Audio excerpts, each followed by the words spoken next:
Hello friends, ನೀವು ಆರಾಮಾಗಿ ಹೊರಗಡೆ ಕೂತಿರುವಾಗ ಒಂದು ಜೇನುನೊಣ ಬಂದು ನಿಮ್ಮ ಕೈಗೆ ಕುಟ್ಟುಬಿಡುತ್ತೆ. ನೀವು ಅದನ್ನ ತಕ್ಷಣ ತಳ್ಳಿಬಿಡ್ತೀರಾ. ಆದರೆ ಅಲ್ಲಿ ಒಂದು ವಿಚಿತ್ರ ವಿಷಯ ನಡೆಯುತ್ತೆ. ಆ ಜೇನುನೊಣ ತನ್ನ ಮುಳ್ಳನ್ನು ನಿಮ್ಮ ಚರ್ಮದಲ್ಲೇ ಬಿಟ್ಟು ಹಾರಿ ಹೋಗಿ ಸ್ವಲ್ಪ ಸಮಯದಲ್ಲೇ ಸತ್ತೋಗುತ್ತೆ. ಇದೊಂಥರ ಸೂಸೈಡ್ ತರ ಕಾಣಿಸುತ್ತೆ. ಒಂದು ಸಣ್ಣ ಕೀಟ ನಿಮಗೆ ಕೇವಲ ನೋವು ಕೊಡಕ್ಕೆ ತನ್ನ ಜೀವವನ್ನೇ ಯಾಕೆ ತ್ಯಾಗ ಮಾಡುತ್ತೆ? ನೋಡೋಣ ಬನ್ನಿ. ಮೊದಲನೇದಾಗಿ ಒಂದು ದೊಡ್ಡ ತಪ್ಪು ಕಲ್ಪನೆಯನ್ನು ಸರಿಪಡಿಸಿಕೊಳ್ಳೋಣ. ಎಲ್ಲಾ ತರಹದ ನೊಣಗಳು ಅಥವಾ ಕಣಜಗಳು ಕುಟ್ಟಿದ ಮೇಲೆ ಸಾಯಲ್ಲ. ಕಣಜಗಳು ಮೀನ್ಸ್ ವಾಸ್ಪ್ಸ್, ಹಾರ್ನೆಟ್ಸ್, ಬಂಬಲ್ ಬೀಸ್ ಮತ್ತು ಕಾರ್ಪೆಂಟರ್ ಬೀಸ್ ನಿಮ್ಮನ್ನ ಎಷ್ಟು ಬಾರಿ ಬೇಕಾದರೂ ಕುಟ್ಟಿ ಆರಾಮಾಗಿ ಹೊರಟೋಗ್ಬೋದು. ಮನುಷ್ಯನ್ಗೆ ಕುಟ್ಟಿದ ಮೇಲೆ ಸಾಯೋದು ಕೇವಲ ಹೆಣ್ಣು ಹನಿಬೀ ಮಾತ್ರ.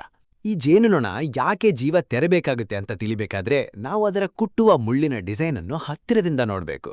ಕಣಜದ ಮುಳ್ಳು ಬಟ್ಟೆ ಹೊಲಿಯುವ ಸೂಜಿಯಂತೆ ಪೂರ್ತಿ ನಯವಾಗಿದ್ರೆ, ಜೇನುನೊಣದ ಮುಳ್ಳಿನ ಮೇಲೆ ಕಣ್ಣಿಗೆ ಕಾಣಿಸದ ಉಲ್ಟಾ ಇರೋ ಸಣ್ಣ ಪುಟ್ಟ ಕೊಕ್ಕೆಗಳಿರುತ್ತವೆ, ಬಾರ್ಬ್ಸ್. ಇದು ಬಹುತೇಕ ಮೀನ್ ಹಿಡಿಯುವ ಕೊಕ್ಕೆ ಅಥವಾ ಗರಗಸದ ತರ ಇರುತ್ತೆ. ಜೇನುನೊಣವು ಮನುಷ್ಯನ ಅಥವಾ ಬೇರೆ ಸಸ್ತನಿಗಳ ಮೃದುವಾದ ಎಲಾಸ್ಟಿಕ್ ತರಹದ ಚರ್ಮಕ್ಕೆ ಕುಟ್ಟಿದಾಗ ಆ ಮುಳ್ಳು ಸುಲಭವಾಗಿ ಒಳಗಡೆ ಹೋಗುತ್ತೆ.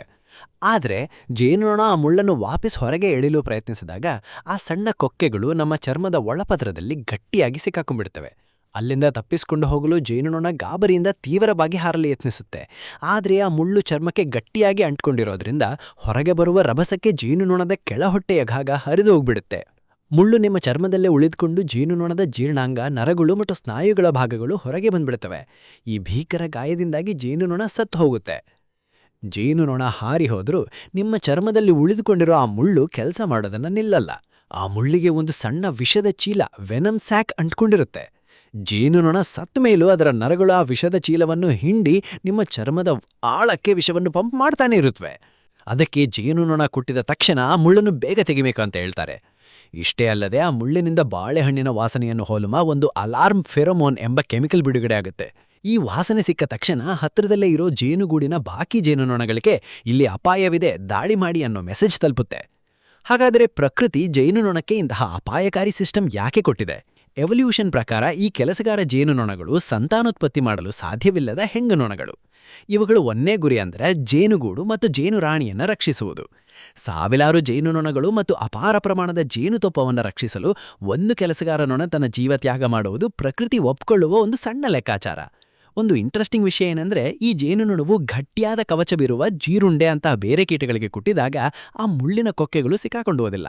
ಆಗ ಅದು ಆರಾಮಾಗಿ ಉಳ್ಳನ್ನು ಹೊರಗೆ ತೆಗೆದು ಬದುಕಿ ಉಳಿಯುತ್ತೆ. ಜೇನುನೊಣ ಕುಟ್ಟುವುದು ಕೋಪದಿಂದಲ್ಲ, ತನ್ನ ಕುಟುಂಬವನ್ನು ರಕ್ಷಿಸಲು ಜೀವ ತೆತ್ತು ಮಾಡುವ ಒಂದು ವೀರತ್ಯಾಗ ಅಷ್ಟೇ. ಮುಂದಿನ ಬಾರಿ ನಿಮ್ಮ ಹತ್ತಿರ ಜೇನುನೊಣ ಬಂದರೆ ಗಾಬರಿಯಾದಿ ಹೊಡೆಯಲು ಹೋಗಬೇಡಿ. ನಿಮ್ಗೆ ಕುಟ್ಟಲು ಅದಕ್ಕೂ ಇಷ್ಟವಿಲ್ಲ ಅಂತ ನೆನಪಿರಲಿ. ಪ್ರಕೃತಿಯ ಈ ರಹಸ್ಯ ನಿಮಗೆ ಅರ್ಥವಾಗಿದ್ದರೆ ಲೈಕ್ ಬಟನ್ ಒತ್ತಿ, ನಿಮ್ಮ ಅನುಭವವನ್ನು ಕಮೆಂಟ್ನಲ್ಲಿ ತಿಳಿಸಿ, ಸಬ್ಸ್ಕ್ರೈಬ್ ಮಾಡಿ. ಮುಂದಿನ ವಿಡಿಯೋದಲ್ಲಿ ಸಿಗೋಣ.